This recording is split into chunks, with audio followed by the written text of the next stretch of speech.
पता है मार्केट के अंदर आज के दिन बहुत सारी गाड़ियाँ बहुत ज़्यादा ओवर प्राइस्ड हैं। वो गाड़ियाँ हम चुन चुन करके आपके लिए ले करके आए हैं। वैसे आज के वीडियो देख करके बहुत सारी कंपनियों की हिट लिस्ट में मैं आ जाऊँगा, लेकिन सच्ची बात तो ये है कि किसी भी कंपनी के खिलाफ ये वीडियो नहीं है, ना ही किसी पर्टिकुलर वेरिएंट या मॉडल के खिलाफ ये वीडियो है। इसका सीधा सीधा मकसद वीडियो का ये है कि आपको सबूत के साथ मैं चीज़ें दिखाऊंगा ताकि आप सोच सको कि हाँ भैया ये गाड़ी तो बहुत ज़्यादा ओवर प्राइस्ड है। और वो क्यों होती है ओवर प्राइस?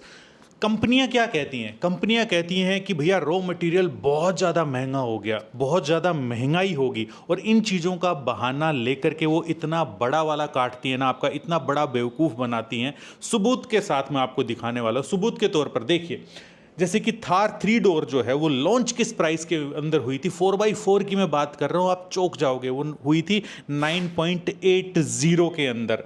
और आज के दिन, ये पेट्रोल वाली की बात कर रहा हूँ, डीजल वाली की भी बात करेंगे, और आज के दिन इसका एक्स शोरूम प्राइस है 14.30, 14,30,000। और डीजल की अगर मैं बात करता हूँ तो ये लॉन्च हुई थी 10,65,000 के अंदर। ये नए वाले वेरिएंट की बात कर रहा हूँ, रोक्स की बात नहीं कर रहा, ये जो 3 डोर की बात कर रहा हूँ मैं। और आज के दिन इसका प्राइस है 14,85,000 रुपए। और इतना ही नहीं, लोग इस गाड़ी की वेट कर रहे थे साल साल, 1.5 साल, और जिनको थोड़ी सी जल्दी चाहिए थी ना भाई, वो 1.5 2 लाख रुपए का ब्लैक भी दे रहे थे। और जो डीलर की जानकारी के अंदर था, तीसरा ट्रैप और मैं बताता हूं, जो डीलर की जानकारी के अंदर था वो कह रहे थे ना कि यार हम तो बिना कुछ पैसे दिए ही लेकर के आ गए।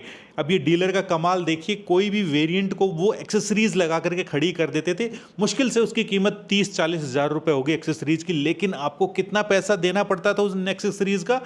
1.5 लाख रुपए तक दिया है लोगों ने। तो ऑटोमेटिकली आप लोगों ने जो है ना वो इनडायरेक्टली पैसे दे दिए ना। ये स्ट्रेटेजी क्या है? मार्केटिंग इतनी ज़्यादा ज़बरदस्त कर दो ना किसी भी प्रोडक्ट की कि यार उसकी हाइप क्रिएट हो जाए कि यार बहुत गजब, और फिर उसके बाद उसका इंट्रोडक्टरी प्राइस जो है वो इतना कम निकाल दो ताकि सब लोग एकदम से कूद के पड़े उसके ऊपर। ठीक है यार, इस प्राइस के अंदर ये गाड़ी मिल रही है। लेकिन क्या है, वो गाड़ी दो मत किसी को भी, मतलब कि कई 6-6 महीने, साल साल, 1.5 साल वो किसी को भी मत दो। उससे जो ऊपर वाले वेरिएंट्स है ना उनको आप बेचना स्टार्ट कर दो। समझ रहे हैं? उनसे ऊपर वाले वेरिएंट ऑटोमेटिकली, क्योंकि यार मतलब एक बार हाइप आपने क्रिएट कर दी, क्यूरियोसिटी होगी उसके लिए, यार तगड़ी गाड़ी है, तो फिर लोग बाग जो है ना आपके जाल में आ जाते हैं। फिर वो कहेगा चल यार ये वाला वेरिएंट नहीं, ऊपर वाला ले लेते हैं, थोड़ा बहुत लाख 1.5 लाख रुपए और ऊपर से दे करके, ले भाई ये दे दे यार हमें। तो ऐसे चीज को बेचा जाता है, ऐसे ही ये गाड़ी की हाइप क्रिएट हुई। अब आप लोग कहोगे यार प्रोडक्ट है यार इतने का, तो इतने का बेचेगा। फिर आज के दिन ऐसा क्या हो गया भाई कि आज के दिन 1.5 से 2 लाख रुपए का सीधा सीधा डिस्काउंट आ गया इस गाड़ी के ऊपर। एक ऐसी गाड़ी जिसके लिए लोग 1-1 साल तक का वेट कर रहे थे, लेकिन आज के दिन ये 1.5 से 2 लाख का स्ट्रेट कोई भी आप गाड़ी उठाओ, सीधा का सीधा आपको डिस्काउंट दे रही है ये गाड़ी।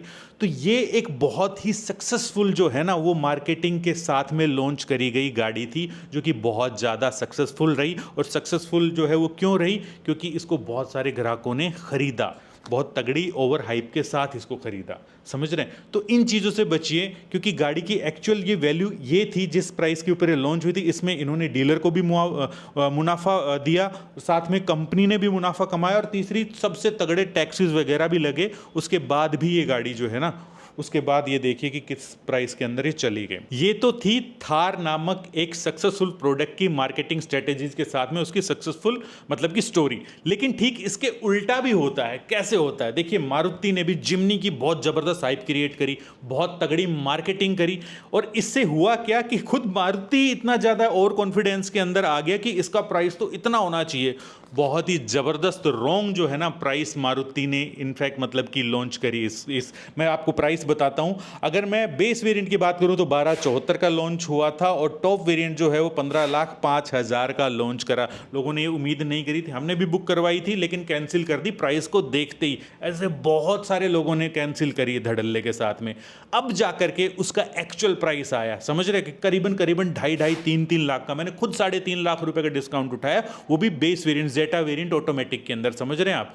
और अल्फा के अंदर भी आज के दिन इतना ही मोटा डिस्काउंट। तो ये है एक्चुअल प्राइस इसका, समझ रहे हैं? जिसका एक, अगर ये भी थार की तरीके से चल जाती ना तो आप देखिए कि कितना तगड़ा मोटा मुनाफा जो है ना ये वसूल कर रहे थे। और हो सकता है कि आगे जाकर के प्राइस और भी तगड़े बढ़ा देते, लेकिन यहां पर इनके साथ गेम उल्टा हो गया। ऐसा ही गेम किसके साथ उल्टा हुआ? एक और गाड़ी है भाई साहब, हाइलेक्स, हाइलेक्स की लॉन्चिंग, और हाइलेक्स का तो और भी तगड़ा कमाल हो गया। हाइलेक्स लॉन्च हुई थी 33,99,000 के अंदर, लगभग 34 लाख के अंदर, और उन्होंने तो अपना एक शोरूम ही कम कर दिया, 30,40,000 जो है ना उसका एक शोरूम कर दिया। छोड़ो ये सारी चीज़ें, जब ये गाड़ी लॉन्च हुई थी उस टाइम ये ऑन रोड लगभग 42 लाख की मिल रही थी। आज के दिन ये गाड़ी ऑन रोड लगभग 14 लाख रुपए का डिस्काउंट जो है ना वो इस गाड़ी के ऊपर मिल रहा। मेरे यार दोस्तों ने भी ले लिए, खरीद लिए, वो मजे ले रहे हैं, ड्राइव कर रहे हैं। ठीक है, ये होती है कि कई बार मार्केटिंग उल्टी भी पड़ जाती है, लेकिन ये ओवर हाइप गाड़ियां थी, लेकिन आज के दिन बहुत ही रीजनेबल प्राइस के अंदर आ रखी हैं।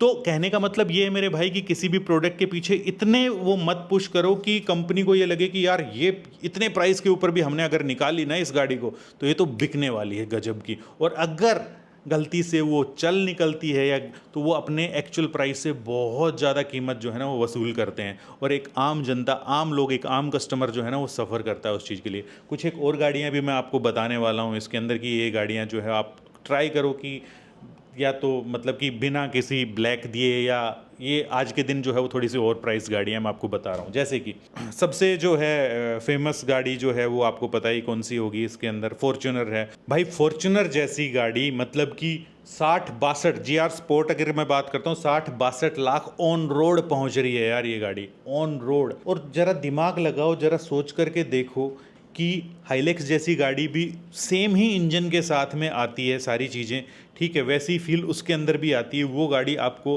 28-29 लाख के अंदर ऑन रोड मिल जाती है, मतलब कि डबल से भी ज़्यादा, डबल से भी ज़्यादा। क्यों? क्योंकि लोग इसके पीछे बाउल हैं, जिनके पास थोड़ा सा भी पैसा, ये टशन दिखाने वाली गाड़ी हो गई है, ठीक है, तो जो कि एक आम आदमी के हाथों से निकाल दी है इस गाड़ी को। और कंपनी जो है ना, कंपनी छोड़ो, इस मामले में जो है कंपनी कम मुनाफा कमा रही है। इनफैक्ट सरकार जो है ना वो लगभग आधा मुनाफा, आधे से मतलब कि ये लगा लो कि बहुत ज़्यादा टैक्स के रूप के अंदर सरकार के पास जा रहा है बहुत ज़्यादा पैसा, समझ रहे। अगर आप कहेंगे तो मैं एक वीडियो बना दूंगा तो आपकी आंखें खुल जाएंगी कि यार हम क्या पे कर रहे हैं, और प्रोडक्ट मतलब कि कितनी कीमत का होना चाहिए, एक्चुअल क्या कीमत निकल के करके आती है। ठीक है, आप घूम जाओगे भाई साहब, आप कहोगे कि छोड़ो गाड़ी वाड़ी खरीदना। इनफैक्ट एक और बात बताऊं मैं आपको कि इस टाइम ऑटोमोबाइल सेक्टर के अंदर इतनी मंदी भी इसी वजह से ही आ रखी है कि कहीं ना कहीं लोग जागरूक हो गए हैं कि ये क्या हो रहा है, ये तो हम पैसे दे रहे हैं और ये सीधा सीधा गवर्नमेंट को पैसा दे रहे हैं टैक्स के रूप में, ठीक है। मतलब कि लगभग हाफ हाफ करे, हाफ जो है वो लगभग मैन्युफैक्चरर के पास जा रहा है और हाफ लगभग जो है वो आपका गवर्नमेंट पैसा जो है ना वो उठा रही है भाई। तो इस चीज़ के लिए तो ये वाली चीज़ें हैं। तो खैर फॉर्च्यूनर जो है वो डेफिनेटली एक ओवर प्राइस जो है ना वो गाड़ी है फिलहाल। थार रोक्स जिस प्राइस के अंदर आई है हम उसको ओवर प्राइस्ड गाड़ी नहीं कह सकते। क्यों? 12,99,000 से आपकी पेट्रोल के अंदर आ गई, 13,99,000 से आपकी डीजल के अंदर आ गई। लेकिन इनको पता है कि इनकी गाड़ी बिकने कौन सी वाली है। पेट्रोल ऑटोमेटिक ऑफ कोर्स बहुत कम लोग लेंगे, या ना के बराबर इक्का दुक्का लेगा तो लेगा, पेट्रोल को भी नहीं लेंगे, ना ही ये उसको पुश कर रहे हैं, ना ही आप देखोगे इन्फ्लुएंसर ने किसी ने भी इसके प्रॉपर पेट्रोल वाली का जो है ना वो वीडियो नहीं डाला है, ऑटोमेटिक क्या एवरेज निकाल रही है, मतलब कि प्रॉपर नापते हुए ना। क्यों? क्योंकि ये पुश भी नहीं कर रहे हैं और ना चाहते हैं कि कुछ भी चीज़ नेगेटिव जाए इनके खिलाफ। लेकिन कोई भी इंसान अगर थार रोक्स लेगा तो वो डीजल ऑटोमेटिक लेना थोड़ा सा तो पसंद करेगा। डीजल ऑटोमेटिक आज के दिन अगर डीजल ऑटोमेटिक शुरुआत ही 20 लाख प्लस से है, 20 लाख कुछ रुपए आप दो तभी उसको घर पे लेकर के आ सकते हो, समझ रहे हो। तो कहने को कहाँ से गाड़ी स्टार्ट होगी, लेकिन आपको अगर चलाने वाला वेरिएंट चाहिए, ठीक सा वेरिएंट चाहिए, ठीक है, जिसके अंदर आप बाहर से कुछ भी ना करवाना पसंद करो, तो वो है डीजल ऑटोमेटिक। वो कितनी महंगी है, मतलब कि समझ रहे हो। तो ये सारी चीज़ें जो है वो सारा मार्केटिंग का गेम है। कम के अंदर लॉन्च कर दो वो वेरिएंट्स, किसी को दो ना, कई महीनों तक सालों तक मत दो, ठीक है। या फिर दो तो ऊपर से एक्स्ट्रा पैसा चार्ज कर लो, लाख 1.5 लाख, ये डीलर की करतूत होती हैं, आप सब लोगों को पता है, ठीक है। ऐसा नहीं है कि सिर्फ महिंद्रा ही ऐसी चीज़ें करता है, महिंद्रा के डीलर ही ऐसा करते हैं। जिनका भी प्रोडक्ट थोड़ा सा भी चल जाता है ना भाई, मतलब कि वही चीज़ जो है समझ जाओ वो काटने के ऊपर आ जाते हैं वो। ऐसी ही दो गाड़ियां और हैं मेरे भाई, जैसे कि आपकी टाटा हैरियर भी होगी और टाटा सफारी भी होगी। जेन्युइनली लगता है कि बहुत ही थोड़े से ज़्यादा ही कुछ प्राइस के अंदर चली गई है, ठीक है। अगर मैं बात करता हूँ टॉप वेरिएंट्स की तो मेरे ख्याल से हैरियर का टॉप वेरिएंट ऑटोमेटिक के अंदर 15 हज़ार के आसपास का था, और करंट जो है वो 25,90,000 लगभग 26 लाख रुपए जो है ना वो है उसकी एक्स शोरूम प्राइस। मैं मानता हूँ कि इसके अंदर फीचर्स जो है वो जुड़े थे वो सारी चीज़ें, लेकिन ये गाड़ियाँ वैसे लगती टॉप वेरिएंट के अंदर ही गजब की हैं, ज़बरदस्त लगती हैं, नो डाउट इसके अंदर। लेकिन इनका इस तरीके से प्राइस का बढ़ना वो भी एक बहुत ही अनशंट वाली चीज़ है यार। सिंपल सा टारगेट इनका ये है कि भाई जिसके पास में पैसा है उनको बेहतर लुक वाली गाड़ियाँ चाहिए, उनसे कुछ भी पैसा जो है ना आप लोग वसूल कर लो, कुछ भी पैसा चार्ज कर लो, वो लोग दे देंगे। क्योंकि एक टशन के नाम के ऊपर, टोरे के नाम के ऊपर जो है ना वो इंडिया की पब्लिक जो है वो थोड़ी सी जज्बाती ज़्यादा है, ठीक है। वो ये नहीं देख रही कि उनकी पैसे की कीमत जो है वो कहाँ पर सही लग रही है। तो इस हिसाब से मुझे ये लगता है कि हैरियर सफारी भी डेफिनेटली ओवर प्राइस गाड़ियाँ हैं। तो ये चीज़ें ही जहाँ पर थोड़ा बहुत आप स्कॉर्पियो एन का भी नाम लगा सकते हो, जहाँ पर लगभग 2 लाख रुपए जो है ना उसके भी बढ़ चुके हैं गाड़ी के, मतलब कि जब से ये लॉन्च वगैरह हुई थी। और ये क्योंकि एक्स शोरूम के अंदर बढ़ोतरी होती है तो आपका ऑन रोड आते आते थोड़ा सा और भी ज़्यादा जो है ना चीज़ें बदल जाती हैं। तो ये चीज़ें हैं। तो गाड़ियों को गाड़ियों तक ही रहने दो। गाड़ियों को सिंपल सी बात यह है कि ओवर हाइप क्रिएट मत होने दो, ताकि आपका जो मैन्युफैक्चर है वो बहुत चालाक है, बहुत तेज़ है, उसको ये पता चल जाता है कि इस वेरिएंट की हमारी जो है वो ज़्यादा सेल हो रही है, तो कुछ ना कुछ बहाना क्रिएट करके एक छोटा मोटा जो है ना वो चिंदी सा कोई भी फीचर उसके अंदर ऐड करके उसी के बहाने के ऊपर ये एडिशन फलाना धिमकाड़ा एडिशन करके उसकी प्राइस जो है वो कहीं का कहीं पहुंचा देता है। और गाड़ियों को ऐसा नहीं है कि साल 2 साल के अंदर बेचने वाली चीज़ें हैं। अगर जो गाड़ियाँ ले ली उनको थोड़ा सा ज़्यादा रखो, थोड़ा सा लंबा रखो, पैसा तभी आपका वसूल होगा। अगर आपके पास पैसा बहुत ज़्यादा है तो कहीं इधर उधर और चीज़ों के अंदर लगाओ, ना कि गाड़ी घोड़ों के अंदर लगाओ, ठीक है। क्योंकि ये एक बहुत तगड़ा जाल है, बहुत तगड़ा जाल फैला हुआ है, जो कि आप मोबाइल सबके पास है, मोबाइल के अंदर देखते हैं, एक हाइप क्रिएट होती है, एक मार्केटिंग की जाल के अंदर आते हो, ठीक है। और मैं तो ये भी कहूँगा कि बहुत सारी जो चीज़ें हैं ये मीडिया भी जिम्मेवार है, ठीक है। मीडिया पर्सन, मीडिया इन्फ्लुएंसर्स वगैरह जो है ना ये भी जिम्मेवार हैं। और ये तो हालांकि इनकी एक मार्केटिंग का तीर होते ही हैं, ये बड़ी बड़ी कंपनियों के तीर ही कह सकते हो कि भैया यही प्रोवोक करते हैं आप लोगों को चीज़ें खरीदने के लिए, वो सारी चीज़ करने के लिए। लेकिन अपना दिमाग का इस्तेमाल करो।